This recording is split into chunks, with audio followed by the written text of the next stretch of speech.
하나님께서 지난 여름 수양회를 크게 축복해 주셔서 감사합니다.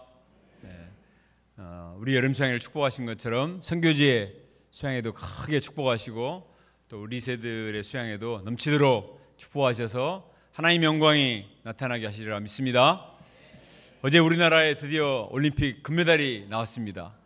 펜싱에서 금메달이 나와서 참 기뻤는데 펜싱 결과만 보긴 했지만 에베소 6장 17절에 보면 성령의 검 하나님 말씀을 가지라 이렇게 했습니다. 이 사람이 금메달을 따기 위해서 얼마나 노력을 하고 참 날카로운 칼 마감한 사례들에게 위해서 애를 썼겠습니까? 우리도 열심히 말씀의 칼을 갈고 닦아서 사탄의 그냥 염통을 찔러서 물리치고 영적인 금메달을 따야 되겠습니다. 날씨가 덥지만 이런 때일수록 열심히 땀을 흘리면서 이 금메달리스트가 마지막에 얼마나 감격스러웠는지 막 눈물을 땀은 막 범벅이 되면서 눈물을 흘리면서 하는 걸 보면서 야, 참 노력의 결실이 있구나. 우리도 영적인 투쟁을 할 때 하나님께서 의의 면류관을 주시리라 믿습니다. 오늘 말씀은 정결과 믿음을 강조하신 예수님입니다. 우리 요절 말씀인 22절 말씀 함께 한번 읽어봅시다. 시작. 예수께서 그들에게 대답하여 이르시되 하나님을 믿으라. 정결하게 됩시다. 따라서 합시다. 시작. 정결하게 됩시다. 하나님을 믿읍시다. 기도하겠습니다. 거룩하시고 은혜가 많으신 하나님 아버지, 지난 여름 수양회를 크게 축복해 주셔서 감사합니다. 우리가 십자가 복음으로 우리의 심령의 모든 죄와 더러운 것들을 회개하고 주님께서 당신의 거룩하신 피로 우리를 정결케 하시고 새롭게 우리를 하나님의 자녀 삼으시는 놀라운 감격과 은혜를 체험했습니다. 또한 저희들이 주님의 피값으로 사신받은 새 생명을 더 이상 죄에게 내주지 말고 의의 무기로 하나님께 드리고자 거룩과 영생의 열매를 맺고자 소원하게 도와주셔서 감사합니다. 우리가 끊임없이 말씀과 기도로 무장하고 성령의 검 하나님의 말씀을 취해서 날카로운 칼 마공한 살과 같은 믿음의 사람들로 성장하여서 이 죄악의 물결이 넘실거리는 이 사탄의 무리가 넘쳐나는 이 시대 가운데 우리가 영적인 믿음의 사람들로 성장할 수 있도록 하나님 아버지 도와주시기를 간절히 기도합니다. 이 시간에도 하나님께서 성령을 부으셔서 말씀을 깨닫게 하시고 우리의 심령을 정결케 하시고 하나님께 대한 믿음을 가질 수 있도록 도와주십시오. 예수님의 이름으로 기도합니다. 아멘. 우리가 마가복음 11장 후반부 말씀을 오늘 살펴보게 되는데 2주 전에 마가복음 11장 전반부 말씀을 살펴보았을 때 예수님께서 예루살렘 성에 입성을 하셨습니다. 그때 사람들은 너무나 큰 기대 가운데서 외쳤습니다. 호산나, 주의 이름을 오시는 이여 찬송하리로다. 호산나, 우리를 구원해 주셔서 이렇게 외치며 예수님을 찬양하고 기쁨으로 영접을 했습니다.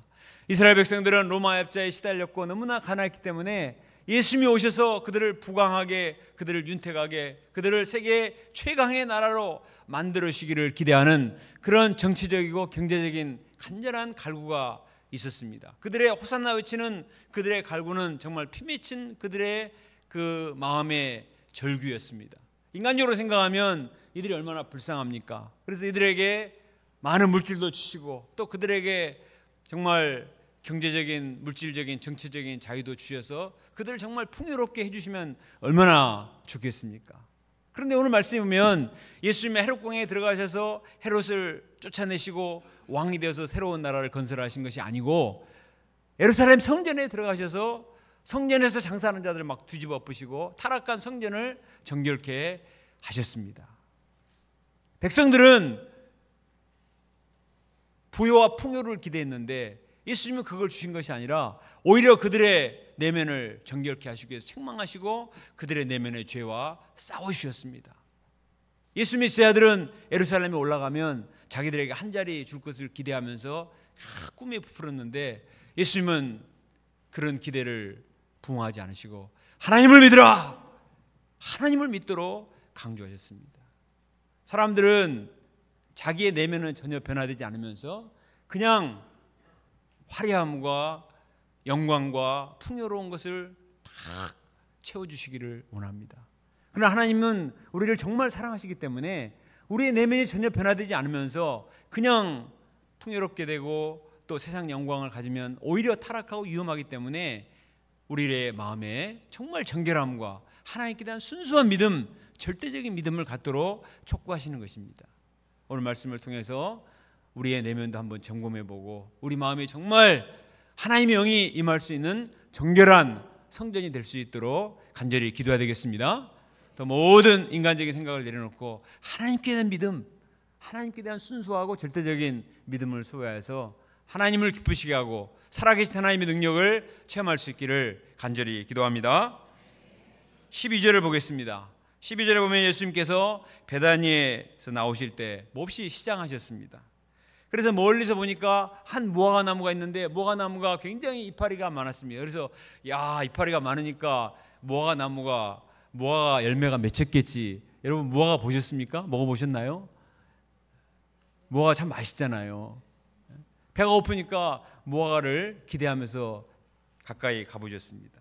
그런데 열매가 하나도 없어요. 여기서 무화과 나무는 이스라엘 백성들을 상징하고 예루살렘 성전을 상징을 합니다. 열매가 없다는 것은 내용이 없다는 것입니다. 입만 무성하고 겉만 화려하고 그럴싸한데 실제로 그 내면에 영성이 없다는 것을 말합니다. 14절에서 예수님은 말씀을 하셨습니다. 함께 읽어볼까요? 14절 시작. 예수께서 나무에게 말씀하여 이르시되 이제부터 영원토록 사람이 내게서 열매를 따먹지 못하리라 하시니 제자들이 이를 듣더라. 예수님께서 무화과나무를 저주하셨습니다. 영원토록 사람이 내게서 열매를 따먹지 못하리라. 어떤 사람들은 본문에 보면 무화과 때가 아닌데 무화과가 불쌍하게 저주를 받았다고 이렇게 말하는 사람도 있습니다. 그러나 이것에 대한 해석이 복잡한 내용들은 제가 거두절미하고 예수님께서는 이 임만무성한 이스라엘 백성들 그리고 임만무성한 예루살렘 성전의 영적인 상태를 보고 저주하신 것입니다. 아무리 건물을 화려하게 짓고 70년 동안 헤롯이 화려하게 지어놓은 성전이라 할지라도 그 속에 하나님의 임재가 없고 거룩이 없고 영성이 없을 때 주님께서는 저주하실 수밖에 없다는 것입니다. 하나님의 무서운 심판이 있다는 것을 미리 경고로 말씀을 하셨습니다. 사실은 예루살렘 성전에 입성하실 때 예수님이 타고 가신 나귀만 쓰임받은 것이 아니고 무화과 나무도 경고용으로 귀하게 쓰임받은 것입니다. 이 메시지를 통해서 그들이 느낄 것이 있었을 것입니다. 하나님이 이스라엘 백성들을 사랑하셔서 애굽에서 노예 생활하던 그들을 구원해 주셨습니다. 그들을 제사장 나라 거룩한 백성 세계에 대해서 대표 백성으로 만들어 주셨습니다. 세상에 수많은 백성이 있지만 하나님을 섬기는 성전이 이스라엘 백성들 가운데 있습니다.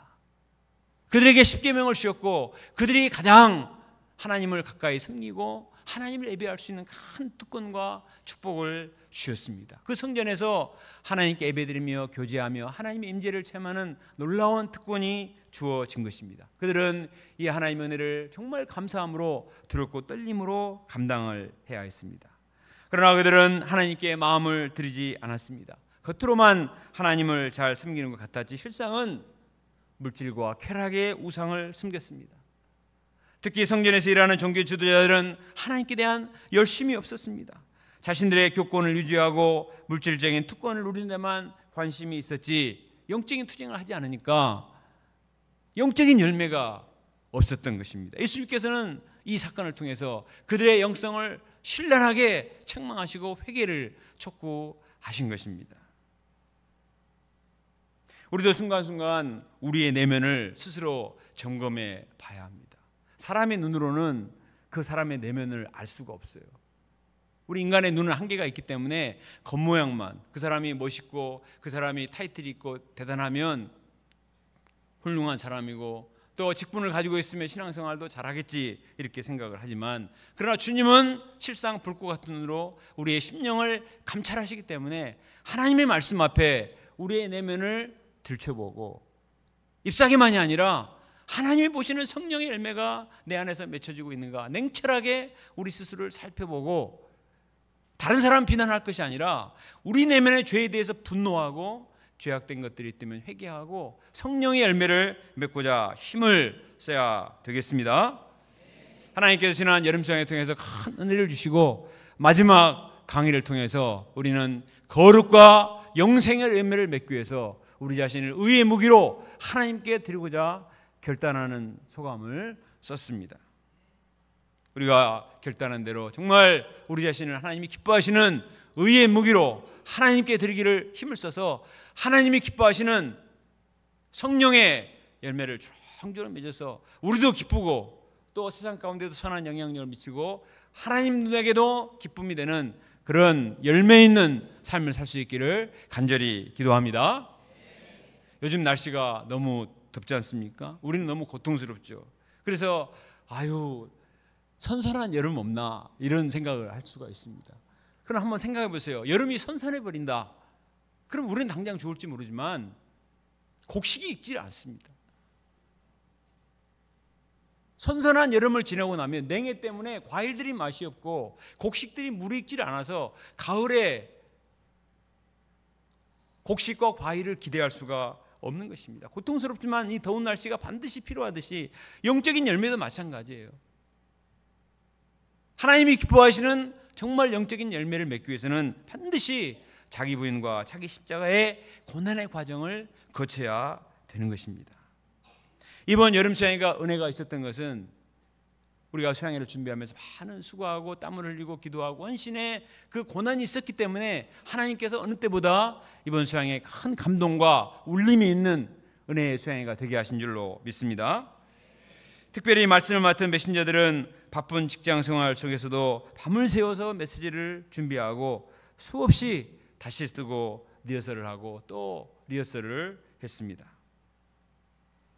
특히 박계명 목자님은 십자가 말씀을 준비하느라 십자가에 매달리는 것 같은 죽을 고생을 했지만 이를 통해서 본인도 큰 은혜를 받고 어머니와 장모님으로부터 인정을 받는 이런 초유의 역사를 체험하는 하나님의 큰 은혜를 누렸습니다. 자기가 그 십자가를 졌기 때문에 하나님께서 그런 은혜를 베풀어 주신 것이죠. 우리 주니어 사모님들은 더운 날씨에도 수시로 교회에 모여서 간절히 기도하고 또 수양회가 얼마 남지 않았지만 그래도 한 사람이라도 데려가고자 계속 전도를 하고 같이 신방을 다녔습니다. 신물자님들은 최상의 환경을 만들기 위해서 많은 수고를 했습니다. 우리 천대보라 목자님은 국립대학교 강사이십니다. 그러나 수양회 때 그 총신무자로서 열심히 이곳저곳을 살피면서 섬기는 것을 보았습니다. 자신이 주님께 드려지는 것이 가장 기쁘고 행복했다고 소감 발표하는 것을 보았습니다.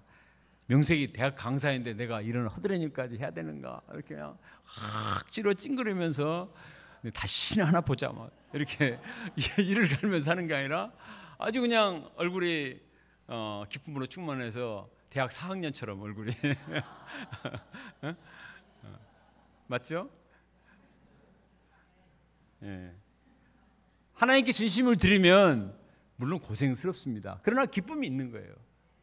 하나님께도 영광이 되고 우리에게도 기쁨이 있습니다.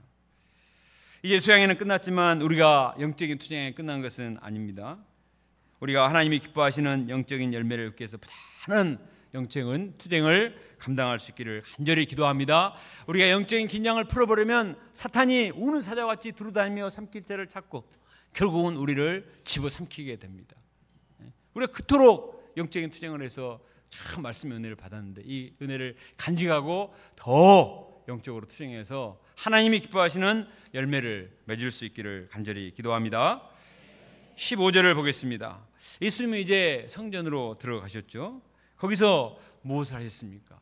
와, 크고 화려한 성전에 들어왔으니까 우리 인증샷을 찍자 이렇게 제자들과 함께 인증샷을 찍은 게 아니에요. 자, 15절 16절 말씀을 같이 읽어보겠습니다. 15절과 16절 시작. 그들이 예루살렘에 들어가니라. 예수께서 성전에 들어가사 성전 안에서 매매하는 자들을 내쫓으시며 돈 바꾸는 자들의 상과 비둘기 파는 자들의 의자를 둘러엎으시며 아무나 물건을 가지고 성전 안으로 지나가심을 허락하지 아니하시고. 본래 이스라엘 백성들이 성전에 예배를 드리러 나올 때 제물은 자기 집에서 애지중지 키우던 짐승을 가지고 나와서 제사를 드렸습니다. 자기 자식처럼 귀한 짐승을 드리면서 정말 자기를 바치는 심정으로 회개를 하고 그 애완견 같은 짐승을 드리면서 그가 피를 철철 흘리며 죽어가는 걸 보면서 나의 죄를 대신해서 참 저런 귀한 제물들이 하나님께 드려주는구나 감사함으로 회개하는 마음을 가지고 예배를 드렸습니다. 그런데 멀리서 오는 사람이 있어요. 멀리서 오는 사람이 그 먼 데서 계속 짐승을 끌고 오기가 어렵잖아요. 또 순례객들이 있단 말이에요. 순례객. 다른 나라에 사는 디아스포라 유대인들이 와서 예배를 드리는 경우는 끌고 올 수가 없으니까 성전 주변에서 짐승을 사가지고 드리도록 허용을 했습니다. 이건 약간의 예외적인 경우지만 그런 것을 허용을 했습니다. 그런데 시간이 지나면서 사람들이 편리하니까 그냥 빈몸으로 와서 짐승을 사서 드리고, 또 장사들은 그것을 아니까 좌판을 만들어가지고 짐승을 팔고 또 돈을 바꾸고, 이런 장사들이 점점 늘어났습니다. 당시에 성전의 구제로 오면 화면에 보시는 것처럼 성전이 있고 제단이 있고 그 다음에 제일 바깥쪽에 이방인의 뜰이라고 있습니다. 이방인들은 성전 안에는 들어올 수 없지만 그러나 성전 그 울타리 안에 들어와서 바깥쪽 뜰에서 하나님께 예배드리며 함께 하나님께 영광을 돌리는 그런 은혜에 참여할 수 있는 은혜와 특권이, 축복이 그들에게도 주어졌습니다. 그런데 이 장사치들이 점점 그 울타리를 넘어서 이방인의 뜰을 잠식하기 시작합니다. 왜냐하면 더 안쪽으로 들어오면 장사가 더 잘 되고 유익이 되기 때문에 점점 이방인의 뜰이 장사치들로 점령이 되어 버렸습니다. 이방인의 뜰은 개종한 이방인들이 하나님을 예배하도록 마련된 공간입니다. 그런데 그 장소가 장사하는 곳으로 전락해 버렸습니다.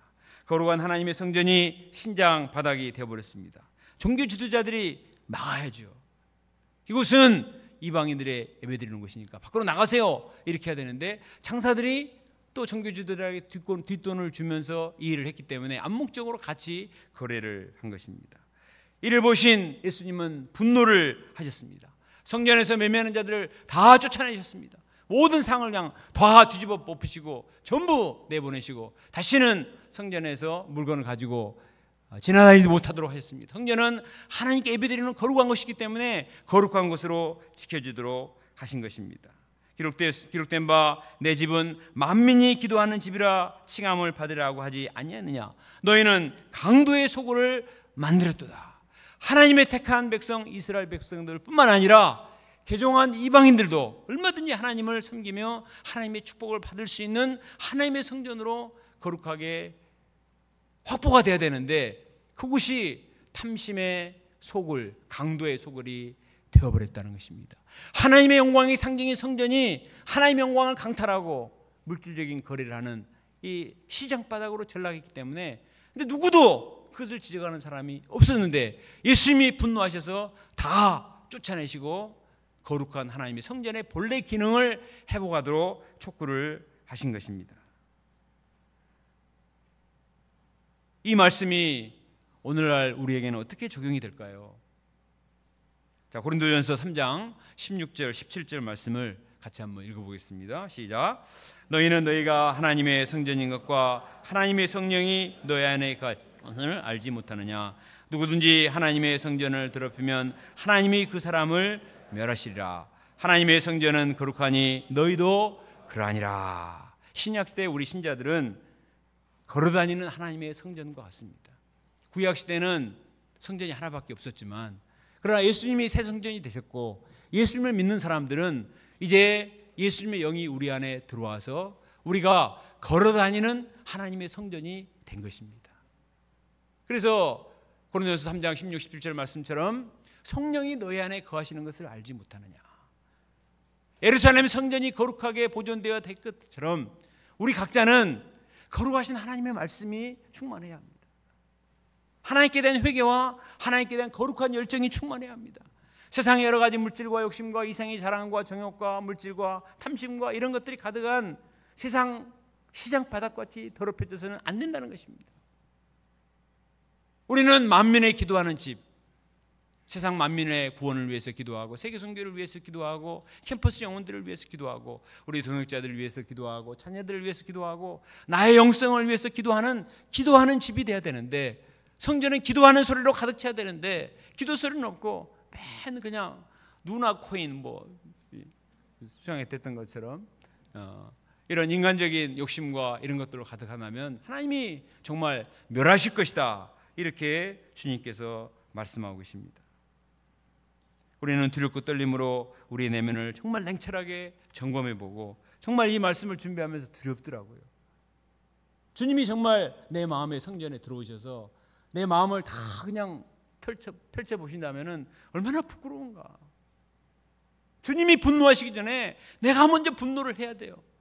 주님의 무서운 진노가 임하기 전에 내가 먼저 난리를 피우면서 다 쫓아내고 이 악한 것들 다 나가도록 그냥 쫓아내고 정결케 해야 하나님의 영이 임해서 하나님의 축복이 나와 내 가정과 우리 교회와 우리나라에 임할 수가 있습니다. 이번 수양회 때 너무나 감사한 것은 우리 목자님들과 양님들이 정말 3번의 소감을 썼습니다. 수양회는 우리가 2박 3일을 했지만 3번의 소감을 썼더라고요. 그리고 다 그 소감을 진실되게 쓰면서 정말 마음으로부터 자신의 내면에 가증한 것들, 죄악된 것들을 회개하고 정말 믿음으로 살고자 결단하는 것들을 보고 참 은혜를 많이 받았습니다. 수양회 갔다 와서 나는 소감을 듣고 또 소감의 내용에 대해서 전해 들으면서 정말 우리 목자님들이 말씀 앞에 경외심을 가지고 회개하는 그런 모습들이 너무나 귀하고 감사했습니다. 또 수양회 때 하나님께 드린 헌금 봉투에 적힌 기도 제목들을 보니 정말 이번 수양회가 성령의 역사가 있었구나 하는 사실을 느끼게 되었습니다. 어떤 분은 물질 욕심과 이상관계의 죄악에 흔들리지 않도록 기도한다고 적었습니다. 어떤 분은 반발심과 교만한 마음을 수시로 내려놓고 회개하도록 기도하는 내용을 적었습니다. 어떤 목자님은 이기심과 안위를 회개하고 조금이라도 젊었을 때 자신의 시간과 물질을 주님께 쏟아부어서 하나님께 헌신하고자 눈물로 소감을 발표하는 것을 보고 정말 마음에 큰 감동을 받았습니다. 이처럼 자신의 문제를 냉철하게 하나님 앞에 들고 나와서 어린아이같이 회개하고 하나님의 은혜를 구하는 것은 하나님 보실 때 정말 귀한 것입니다. 예루살렘 성전이 아무리 화려하고 그 속에 있는 제사장들이 아무리 화려한 옷을 입고 다닐지라도 주님은 그거 보지 않으십니다. 우리 내면의 영성을 보시고 회개가 있는가, 결단이 있는가, 하나님께 대한 거룩과 열정과 진심이 있는가, 그것을 보십니다. 우리가 사람들과 비교하거나 또 인간적으로 생각하지 말고 정말 우리 내면의 숨은 죄를 회개하고 죄와 필리까지 싸움으로써 우리 안에 정결을 회복할 수 있기를 간절히 기도합니다. 진정한 힘은 거룩에서 오기 때문입니다. 진정한 축복은 거룩이에요. 풍요가 아니라 거룩이 하나님의 축복이기 때문에 주님께서는 정말 이스라엘 백성들을 사랑하시기 때문에 그냥 무조건 막 쏟아부어 주시고 복만 주신 것이 아니라 그들을 청소해 주셨습니다. 그것이 얼마나 무서운 결과를 가져오는지 알지만 주님께서는 그것이 핵심이기 때문에 도전을 하신 거예요. 그런데 종교 지도자들은 예수님의 책명에 대해서 어떻게 반응을 하나요? 우리 18절 말씀을 같이 읽어봅시다. 시작. 대제사장들과 세교관들이 듣고 예수를 어떻게 죽일까 하고 꾀하니 이는 무리가 다 그의 교훈을 놀랍게 여김으로 그를 두려워함이더라. 세리는 또 다른 죄인들은 예수님이 책망하시면 회개를 하고 나왔어요. 그런데 종교 지도자들은 예수님 책망하시니까 오히려 회개하기는커녕 예수님을 잡아 죽이고자 모의를 꾸몄습니다. 얼마나 악한 자들입니까? 그들은 회개하지 않는 죄로 말미암아 결국은 하나님의 아들 예수님을 십자가에 못 박아 죽이는 큰 죄를 범하고 맙니다. 그 죄로 말미암아 하나님의 무서운 진노를 자신들에게 쌓는 결과를 가져왔습니다. 요즘 일용왕식에 보면 하나님이 사울을 사랑하셔서 왕으로 삼아주시고 그가 잘못했을 때 회개할 기회를 많이 주시잖아요. 그러면 회개를 했어야 돼요. 그런데 끝까지 회개하지 않고 변명하고 자기 욕심대로 행했을 때 결국은 자기 자신과 세 아들이 한날에 전쟁터에서 죽임을 당하는 큰 비극으로 인생이 끝납니다. 하나님은 말씀을 통해서 여러 가지 사건을 통해서 우리에게 경고하십니다. 책망하십니다. 미워서 하는 게 아니에요. 우리를 사랑하시기 때문에 우리를 경고하시고 책망하시고 돌이키기를 원하십니다. 하나님이 주시는 말씀을 만으로 여기지 말고 경외심을 가지고 영접하고 순종함으로 정결케 되어서 하나님의 은혜가 임하는, 하나님의 영이 임하는, 하나님께 쓰임받는 하나님의 백성들이 될 수 있기를 간절히 기도합니다. 20절을 보겠습니다. 제자들이 아침에 지나가다가 무화과 나무가 뿌리채 말라버린 것을 보았습니다. 베드로가 깜짝 놀랐습니다. 라삐여, 보소서, 저주하신 무화과 나무가 말랐나이다. 와, 예수님이 한마디 말씀만 했는데 무화과 나무가 뿌리채 말라버리는 거. 무화과 나무 뽑아보신 적 있습니까? 무화과 나무 뽑기 정말 어렵습니다. 근데 뿌리채 말라서 완전히 너덜너덜해진 것을 보고 깜짝 놀랐습니다. 베드로는 목소리는 큽니다. 빅마우스라 목소리는 큰데 문제는 말의 권세가 없다는 거예요. 능력이 없어. 탑 리더가 되고 싶은데 능력이 없으니까 인정을 받지 못합니다. 이런 경고의 음성이 자꾸 들려요. 한 번만 올리면 좋겠습니다. 예수님의 능력의 비결이 과연 무엇일까? 여기에 대해서 예수님이 뭐라고 말씀하시는가? 22절을 같이 읽어보겠습니다. 시작. 예수께서 그들에게 대답하여 이르시되 하나님을 믿으라. 베드로는 예수님이 무화과 나무를 뿌리채 말라 비틀어지게 하는 뭔가 어떤 비결을 가르쳐 줄 것을 기대했어요. 그러나 예수님은 너무나 간단하고 명료하게 말씀하셨습니다. 하나님을 믿어라. 베드로를 비롯해서 제자들은 그렇게 생각을 했습니다. 능력은 이처럼 웅장한 성전에게서 나오지 않는가? 성전의 높은 자리에 앉아있는 종교 지도자에게서 오는 것이 아닌가? 오늘날에도 사람들은 그렇게 생각합니다. 높은 자리에서 힘이 나오지 않는가? 많은 돈과 권력에서 힘이 나오지 않는가? 금수저나 은수저나 요즘은 또 다이아몬드 수저까지 나왔죠. 그런 출신 배경이 좋아야 능력을 타고난 사람들이 있는데 거기에 비해서 나는 흙수저밖에 안 되니까 능력이 없다. 이렇게 아예 포기를 해버려요. 베드로는 은근히 내가 이 거대한 성전의 높은 자리를 차지하고 있으면 거기서 힘이 나오지 않는가? 그걸 부러워했어요. 그러나 주님은 말씀하셨습니다. 무화과 나무를 제시하시고 이 성전도 다 무너지게 될 것이다. 하나님을 믿어라. 성전 믿지 말고 종교 계급 믿지 말고 종교 지도자들을 부러워하지 말고 눈에 보이지 않는 하나님을 믿으라는 거예요. 하나님은 눈에 보이지 않지만 지금도 살아계셔서 전능하신 능력으로 온 세상을 주관하고 계시기 때문에 하나님을 믿으면 얼마든지 능력 있는 인생을 살 수가 있다. 무화과 나무를 뿌리채 마르는 것뿐만 아니라 더 큰 능력도 행할 수 있다. 이렇게 말씀을 하세요. 자, 어떤 능력을 행할 수 있나요? 자, 23절 같이 읽습니다. 시작. 내가 진실로 너에게 이르노니 누구든지 이 산더러 들려 바다에 던져지라 하며 그 말하는 것이 이룰 줄 믿고 마음에 의심하지 아니하면 그대로 되리라. 무화과 나무 말라는 것 정도가 아니에요. 무화과 나무 하나 정도가 아닙니다. 아예 산을 그냥 통째로 들어서 바다에 던져버리는 일도 할 수 있다는 것입니다. 사람들은 산은 산이고 바다는 바다지 무슨 산이 바다에 옮겨지고 뭐 뽕나무가 뽑혀서 바다에 심겨지고 이런 것도 있을 수가 없다 이렇게 생각합니다. 딱 고정관념에 사로잡혀 있어요. 그러나 창세기를 보면 산을 만드신 분도 하나님이고 바다를 만드신 분도 하나님이십니다. 볼까요? 창세기 1장 9절과 10절에 보면 하나님께서 천하의 물이 한 곳으로 모이라 다 뒤섞여 있었습니다. 형체가 없었어요. 그런데 천하의 물이 한 곳으로 모이라 해서 바다가 되었고 묻이 드러나라 해서 묻이 드러나서 육지가 되고 또 산이 되었습니다. 하나님이 바다도 만드시고 산도 만드셨어요. 창조주 하나님께는 모든 것이 가능하고 불가능이 없습니다. 그런데 그 하나님의 창조의 능력이 창세기에는 나타났지만 지금은 안 나타나죠. 그렇습니까? 그렇지 않아요. 창조 하나님의 능력은 과거에나 지금이나 영원토록 변함이 없습니다. 출애굽기 말씀에서 이 능력을 나타내셨습니다. 이스라엘 백성들이 애굽에서 빠져나왔는데 홍해 바다가 확 넘실거리고 있습니다. 이제는 죽었다 우리는 끝났다. 이 바다를 어떻게 할 수 있는가?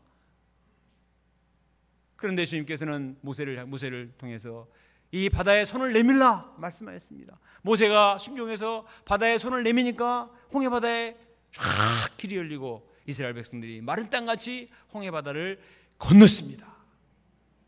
그 뒤를 쫓아오던 애국 군대들은 이스라엘 백성들에게는 태산같이 무서운 존재예요. 그들이 무슨 힘으로 최신 무기로 무장한 애국 병사들을 이깁니까? 그런데 하나님께서 모세에게 다시 손을 내밀어 바다에 대라 하시자 바다가 쫙 접혀서 애국 군대가 다 빠져 죽었습니다. 모세가 능력이 있어서 바다를 가르고 애국 병사를 홍해 바다에 집어 던진 것이 결코 아닙니다. 하나님이 살아계셨고 하나님을 믿었을 때 그런 능력을 나타내 주셨습니다. 가나안 정복 전쟁 때도 그 견고한 여리고성 난공불락의 성인데도 하나님을 믿고 순종했을 때 그 여리고성이 와르르 무너지는 기적의 역사가 일어났습니다. 그 하나님은 지금도 살아계십니다. 우리와 함께 계십니다. 그 하나님에게는 창조의 능력이 있어요. 얼마든지 산이 들려서 바다에 던지우는 기적을 행하실 수가 있습니다. 하나님께는 기적이 상식이 되는 거예요. 얼마든지 가능합니다. 하나님을 믿으라. 하나님을 믿읍시다. 내가 다른 것이 없다고 타령하지 말고 불신을 회개하고 하나님을 믿고 믿음으로 도전하면 우리가 믿는 하나님께서 얼마든지 불가능을 가능케 하시리라 믿습니다. 근데 우리가 하나님을 믿는 데 있어서 한 가지 장애물이 있습니다. 그것은 의심입니다. 23장 하반절에 보면 믿고 마음에 의심하지 아니하면 그대로 되리라. 사단이 우리 마음에 의심을 심어요. 그게 정말 될까? 이건 무리지 않을까? 지금이 어떤 시대인데 이게 가능한가? 자꾸 의심을 심어서 아예 시도를 못하게 합니다. 그러나 우리가 단순하게 하나님을 믿고 끝까지 도전하면 하나님이 반드시 전능하심을 나타내십니다. 또 예수님께서는 기도의 중요성을 가르쳐 주십니다. 24절 같이 읽읍시다. 시작. 그러므로 내가 너에게 말하노니 무엇이든지 기도하고 구하는 것은 받은 줄로 믿으라. 그리하면 너에게 그대로 되리라. 주님은 우리에게 능력을 요구하지 않으세요. 돈을 가지고 와서 능력을 사라고 말씀하시지도 않으세요. 한 가지만 말씀하세요. 기도해라. 기도는 하나님의 능력을 내게로 끌어오는 비밀의 열쇠가 되는 것입니다. 우리가 망가져 부족해도 하나님께 나가서 간절히 기도하면 하나님께서 하늘문을 여셔서 우리에게 지혜와 능력을 부어주리라 믿습니다. 우리는 이번 여름장애를 준비하면서 정말 장애물이 많았습니다. 한 사람을 초청하며 참 말씀 역사를 이룬다는 것이 참 이렇게 어렵구나 하는 사실을 많이 느꼈어요. 그러나 우리는 끝까지 포기치 않고 간절히 기도했습니다. 특세제를 하며 새벽마다 모여 기도했습니다. 사모님들은 수시로 교회에 모여서 합심하여 부르짖어 기도했고 파트마다 기도하고 개인적으로도 하나님께 나아가 기도했습니다. 그때 하나님께서는 수양의 며칠을 앞두고 마음이 오락가락하던 양들이 수양에 마침내 참석했고 큰 은혜를 받았습니다. 박철현 형제는 간호학과 선배인 대장 목자님이 신방 가서 설득을 하고 또 여러 목자님들이 간절히 기도하자 그가 복잡한 생각을 내려놓고 수양에 참석해서 큰 은혜를 받는 것을 보았습니다. 고광비 목동은 지난 5년 동안 십자가 말씀에 크게 은혜를 받지 못했는데 이번 수양에서 마음에 큰 감동과 십자가 감격이 마음에 몰려왔다고 말했습니다. 자의식이 많은 홍서희 자매가 담대하게 대표 소감도 발표하고 댄싱도 막 힘있게 하는 것을 보았습니다. 남병현 형제는 졸업 후에 광주에 남아서 목자 훈련을 받으리라 결단해서 파트 동역자들을 흥분을 시켰습니다. 우리 황현우 형제와 이호철 형제는 정말 깊이 있게 양식을 써서 참 발표함으로 정말 제자 양성의 새로운 희망을 보는 은혜를 주셨습니다. 신해찬 형제가 수양의 마지막 날 참석을 해서 은혜를 받더니 요즘 매일 센터에 나와서 말씀 공부하고 이다희 목장님과 같이 공부하고 또 운동하고 살아나고 있습니다. 이를 보고 우리 신스테반 목장님이 죽은 아들이 살아났다고 너무나 기뻐하고, 우리 신선미 사모님은 너무나 기뻐서 지난 금요일 날 맛있는 요리를 현장에서 막 해가지고 우리 목장님들을 대접을 했습니다. 선교해 주신 이세들도 정말 이런 성령의 도가니가 있는가, 다 이 본국으로 돌아가는데 그 부모들이 너무너무 고맙다고 이렇게 문자를 보내와서 다시 오겠다고 하는데 좀 얼마나 감사한 일입니까? 우리는 그냥 환경을 만들어주고 본인들이 와서 우리는 항상 하는 것이니까 모르지만 자기들은 정말 이런 자기들 마음의 불평과 원망과 불신들이 있었는데 이 하나님의 역사가 살아있구나 하는 것을 보았습니다. 캐나다 몬트리올에서 온 다니엘라 찬 선교사님은 자녀들이 예배도 나오지 않고 죄악 가운데 있을 때 이 자녀들 문제가 태산같이 여겨졌습니다. 그런데 그 딸이 프랑스 수양회에 참석해서 은혜 받고 지금은 3명의 양들을 치고 이번 수양회 때 인생 소감도 은혜롭게 발표하고, 또 친구와 함께 서울에 있는 센터에 장막 생활도 2주 동안 하겠다고 말을 했습니다. 그 아들은 이런 누나의 변화를 보고 역사관에서 그 한마디를 적으러 하니까 프레이즈 갓, 하나님을 찬양합니다 이렇게 써가지고 부모님들이 깜짝 놀랐다고 했습니다. 예배도 잘 안 나온 애가 하나님을 찬양합니다 이렇게 해서 내년에 네가 와서 인생소감 발표해라 이렇게 말했습니다. 우리는 정말 좀처럼 변화되지 않는 양들이나 우리 자녀들 보면 정말 태산까지 느껴져요. 내가 어떻게 할 수가 없어요. 그러나 하나님을 믿으라, 하나님을 믿고 하나님께 나가서 간절히 기도하면 하나님께서 그 마음을 움직여 주십니다. 사단이 심는 모든 인간적인 생각과 의심을 극복하고 하나님께 나가 간절히 기도함으로 살아계신 하나님의 능력을 체험할 수 있기를 간절히 기도합니다. 25절을 같이 읽겠습니다. 25절 시작. 서서 기도할 때 아무에게나 혐의가 있거든 용서하라. 그리하여 하늘에 계신 너희 아버지께서도 너희 허물을 사하여 주시리라 하시니라. 기도가 하나님의 능력을 체험할 수 있는 비결인데, 기도할 때 2가지를 극복을 해야 됩니다. 하나님과 나 사이에는 의심이라는 이 가시를 제거해야 돼요. 또 한 가지는 사람과 나 사이에 있는 쓴뿌리를 제거해야 됩니다. 다른 사람들은 미워하고 원망하고 용서치 않는 마음을 가지면 기도의 문이 열리지 않아요. 요즘 양식에 보면 사울이 다윗을 미워하고 욕심에 사로잡혀 있으니까 기도를 해도 하나님이 응답을 하시지 않습니까? 나도 죄가 있어서 하나님께 용서를 받은 자인데 아무리 다른 사람의 혐의가 있어도 용서를 하고 열린 마음으로 하나님께 나가야 기도를 응답받을 수가 있습니다. 결론입니다. 이스라엘 백성들은 정말 물질적인 풍요를 기대했습니다. 제자들은 세상 영광을 기대했습니다. 그러나 예수님은 정말 그들을 사랑하셨기 때문에 그들의 요구에 타협하신 것이 아니라 먼저 그들의 마음을 정결케 해주셨습니다. 제자들의 마음에 하나님께 대한 절대적이고 순수한 믿음을 갖도록 촉구하셨어요. 오늘날 우리에게도 마찬가지입니다. 주님은 우리를 정말 사랑하시기 때문에 우리 마음을 정결케 하기를 원하십니다. 회개를 통해서 정결한 마음을 갖도록, 다른 것들을 의지하지 말고 다른 것 없는 걸 타랑하지 말고 하나님을 믿으라. 하나님을 믿으라. 하나님을 믿으면 하나님이 얼마든지 불가능을 가능케 하신다고 말씀하십니다. 우리가 오늘 말씀을 마음에 새기고 순간순간 우리 마음을 정결케 하고 하나님께 대한 믿음을 회복하여서 하나님의 은혜가 우리 가운데 임하는 정말 축복된 하나님의 백성이 될 수 있기를 간절히 기도합니다. 기도하겠습니다. 하나님 아버지,